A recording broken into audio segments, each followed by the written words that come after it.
Hello mga ka-cards! Welcome sa Cards at Iba Pa, ang channel kung saan pag-uusapan natin ang mga tips at tricks sa paggamit ng credit cards. Sa video na to, i-explore natin ang ilang mahalagang credit card terms para mas maging smart tayo sa paggamit nito. Ready na ba kayo? Tara, simulan na natin! Unahin na natin ang APR o Annual Percentage Rate. Ito ang interest rate na binabayaran mo kapag hindi mo binayaran ang buong balanse ng credit card mo sa due date.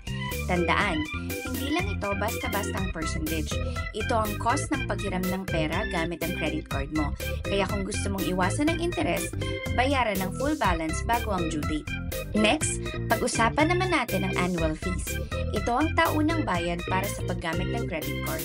May mga cards na walang annual fee, pero may iba namang may bayad depende sa perks. Kung bihira mong gamitin ang card mo o ayaw mong gumastos sa fees, maghanap ka ng credit card na may no annual fee for life. Next naman ay ang rewards. Sino dito ang mahilig sa rewards?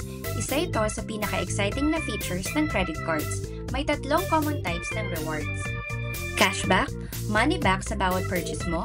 Points, naiipon at pwedeng ipalit sa items, vouchers o flights. Miles, para sa mga mahilig mag-travel. Perfect ito para makaipon ng free flights. Piliin ang rewards card na tugma sa lifestyle mo para masulit ang bawat swipe. Next term naman ay ang credit limit.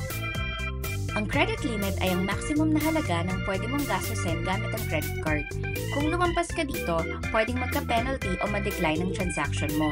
Kaya dapat alamin mo ang limit mo at gumamit ng hindi hihigit sa 30% nito para mapanatili ang magandang credit score. Panghuli naman ang minimum payment. Ito ang pinakamababang halaga na kailangan mong bayaran kada buwan para maiwasan ang late fees. Pero tandaan, kung minimum lang ang binabayaran mo, lalaki ang interes at tatagal bago mo mabayaran ang iyong utang. Kaya ang best practice, bayaran ng buong balance kung kaya.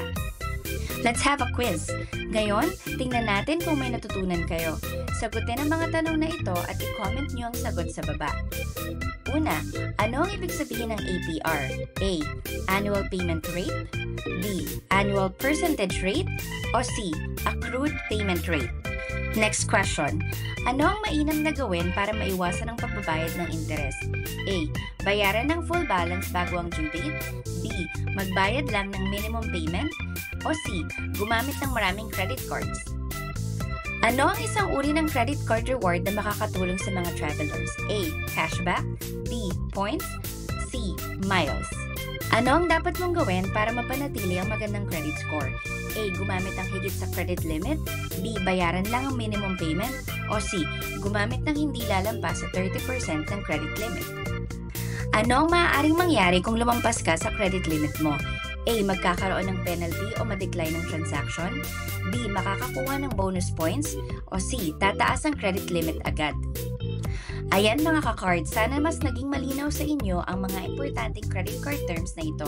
Kung may tanong pa kayo, comment lang sa baba at huwag kalimutang i-like, i-share at mag-subscribe sa Cards at Iba Pa para sa mas marami pang credit card tips. Kita-kits sa next video!